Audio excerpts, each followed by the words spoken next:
তোমাদের চ্যানেলে তোমাদের স্বাগত জানাই। প্রিয় দশম শ্রেণীর শিক্ষার্থী বন্ধুরা, আশা করি তোমরা ভালো আছো। তোমরা যারা এই বছর মাধ্যমিক পরীক্ষা দিতে যাচ্ছ, তোমাদের জন্য এই ভিডিওটি অত্যন্ত গুরুত্বপূর্ণ হতে চলেছে। কারণ এই ভিডিওতে আমরা আলোচনা করব মাধ্যমিক 2025-এর জন্য most important map pointing suggestion নিয়ে। তো তোমাদের কাছে একটাই রিকোয়েস্ট, তোমরা ভিডিওটি না টেনে শেষ পর্যন্ত ধৈর্য সহকারে দেখো। তো তোমরা যদি প্রথম থেকে ভিডিওটি শেষ পর্যন্ত দেখো, তো এখান থেকে অনেকগুলোই প্রশ্ন তোমরা কমন পেতে পারো। তো সর্বপ্রথমে আমরা পর্বত নিয়ে আলোচনা করব। পর্বত থেকে প্রত্যেক বছর একটি প্রশ্ন আসে। তো তোমরা প্র্যাকটিস করবে শিবালিক পর্বত, আরাবল্লী পর্বত, এছাড়াও তোমরা আরো কয়েকটি পর্বত প্র্যাকটিস করবে, যেমন সাতপুরা পর্বত। এখানেই তোমাদের বিন্ধ্য পর্বত আছে, বিন্ধ্য পর্বতটা দেখে নেবে। তারপরে দেখবে এই যে পশ্চিমঘাট পর্বতমালা, তারপরে পূর্বঘাট পর্বতমালা আর নীলগিরি পর্বত। তাহলে এই কয়েকটি পর্বত যদি তোমরা প্র্যাকটিস করো, তাহলে এখান থেকে 1 নাম্বার। তারপর নদী থেকে প্রত্যেক বছর একটি প্রশ্ন আসে। তো নদী থেকে মোস্ট ইম্পর্টেন্ট প্রশ্নগুলো দেখে নাও। কি কি আছে? মহানদী, গোদাবরী, কৃষ্ণা, কাবেরী। তো এগুলোর মধ্যে তোমরা একটা কমন পাচ্ছ। সঙ্গে তোমরা ভারতের যে অন্তর্বাহিনী নদী লুনিটা প্র্যাকটিস করবে। ঠিক আছে? এই নর্মদা আর তাপ্তির মধ্যে নর্মদা মনে হয় 2024 সালে পরীক্ষায় এসেছিল, যার জন্য এবার ইম্পর্টেন্ট হলেও তাপ্তি নদীটা ইম্পর্টেন্ট আছে। এছাড়াও গঙ্গা আমাদের এদিক দিয়ে প্রবাহিত হয়েছে, গঙ্গা পরীক্ষায় আসে না। আর ব্রহ্মপুত্রটা আমাদের এদিক দিয়ে প্রবাহিত হয়েছে। তো ব্রহ্মপুত্র নদী কিন্তু পরীক্ষায় আসে না। তাও আমি তোমাদের দেখিয়ে দিচ্ছি। গঙ্গা যদি পরীক্ষায় আসে, তো তোমরা এভাবে এদিক দিয়ে নামাই দিবে। ঠিক আছে? এটা হলো গঙ্গা। আর ব্রহ্মপুত্রটা ঠিক এদিক দিয়ে গিয়ে এই দিক দিয়ে নেমে গেছে ব্রহ্মপুত্র। ঠিক আছে? এরপর দেখো, ভারতের বৃহত্তম আন্তর্জাতিক বিমানবন্দর দিল্লি প্র্যাকটিস করবে খুব ভালো করে। ভারতের প্রধান প্রশাসনিক শহর, ভারতের বৃহত্তম আন্তর্জাতিক বিমানবন্দর, বা ভারতের একটি কেন্দ্রশাসিত অঞ্চল, ভারতের বৃহত্তম কেন্দ্রশাসিত অঞ্চল। বৃহত্তম না, সরি, জনসংখ্যার দিক থেকে বৃহত্তম। তারপরে পূর্ব ভারতের একটি মহানগর। এই যে পূর্ব ভারতের একটি মহানগর কি? কলকাতা। কলকাতা অবশ্যই প্র্যাকটিস করবে, পূর্ব ভারতের একটি মহানগর বা পূর্ব ভারতের একটি আন্তর্জাতিক বিমানবন্দর। তারপরে তোমাদের এখানে আছে ম্যানগ্রোভ অরণ্য, ভারতের বৃহত্তম ম্যানগ্রোভ অরণ্য সুন্দরবন এই জায়গাটায় আছে। এখানে চিল্কাটা প্র্যাকটিস করবে, এই জায়গাটা চিল্কা। ঠিক আছে? তাহলে ভারতের ডেট্রয়েট, চেন্নাই। তারপরে দেখো পক প্রণালী এখানে আছে, এই 10 ডিগ্রি চ্যানেল। তারপরে এখানে দেখো ইন্দিরা পয়েন্ট। ঠিক আছে? তারপরে ভারতের যে সিলিকন ভ্যালি বেঙ্গালুরু এই জায়গাটায় আছে। দক্ষিণ ভারতের কফি উৎপাদক অঞ্চল,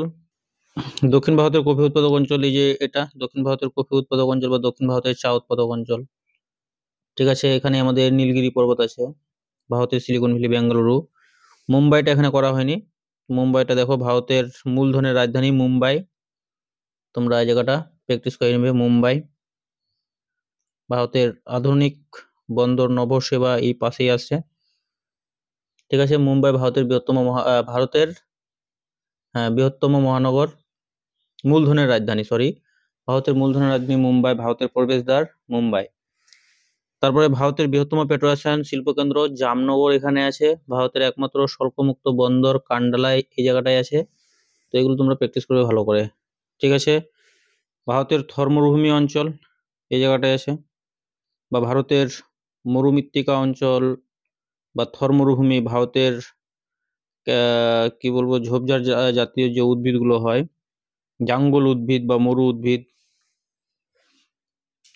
তারপরে আরেকটি মানচিত্র, এই এবার কিন্তু এটা ইম্পর্টেন্ট, যে উত্তর পূর্ব ভারতের চা উৎপাদক অঞ্চল, যেটা আমাদের পশ্চিমবঙ্গ সমেত পুরো আসাম উত্তর পূর্ব ভারতের চা উৎপাদক অঞ্চল। তারপরে ভারতের সবচেয়ে কম জনসংখ্যা বিশিষ্ট রাজ্য সিকিম, এই জায়গাটা প্র্যাকটিস করতে পারো। আর এখানেই আমাদের একটা আছে লোকটাক হ্রদ, এটা কিন্তু এবার ইম্পর্টেন্ট আছে, প্র্যাকটিস করবে। তারপরে এই যে জায়গাটা দেখাইছি আমি, এই জায়গাটা এটা কিন্তু ধান উৎপাদক অঞ্চল। ঠিক আছে? এই জায়গাটা কি? ধান উৎপাদক অঞ্চল। একটা উৎপাদক অঞ্চল তোমাদের পরীক্ষায় আছে। এই জায়গাটা দেখানো হয়েছে তোমাদের গম উৎপাদক অঞ্চল। হ্যাঁ, এই জায়গাটা গম উৎপাদক অঞ্চল। যদি ইক্ষু উৎপাদক অঞ্চল আসে, তাহলে এখানে তোমরা ইক্ষু উৎপাদক অঞ্চল পরীক্ষায় আসলে এতটা দেখাতে পারো। ইক্ষু উৎপাদক অঞ্চল উত্তরপ্রদেশ।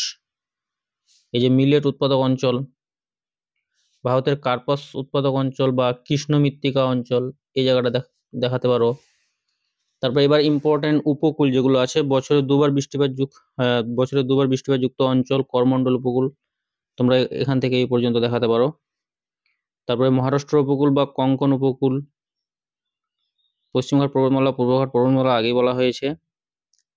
তো এগুলো কিন্তু খুবই গুরুত্বপূর্ণ।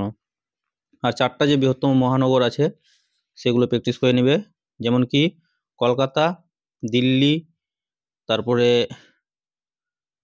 মুম্বাই, চেন্নাই, এছাড়াও বেঙ্গালুরু, আর এটা ভারতের ম্যানচেস্টার, আহমেদাবাদ।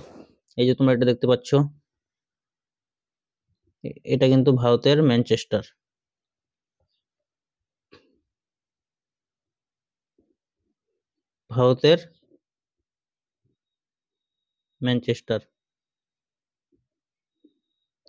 যাই হোক, ভারতের ম্যানচেস্টার, আহমেদাবাদ কিন্তু এটা।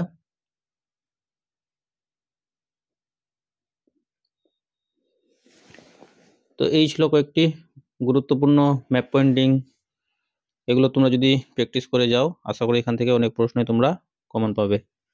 তো প্রিয় শিক্ষার্থী বন্ধুরা, ভিডিওটি ছিল এই পর্যন্তই। ধন্যবাদ।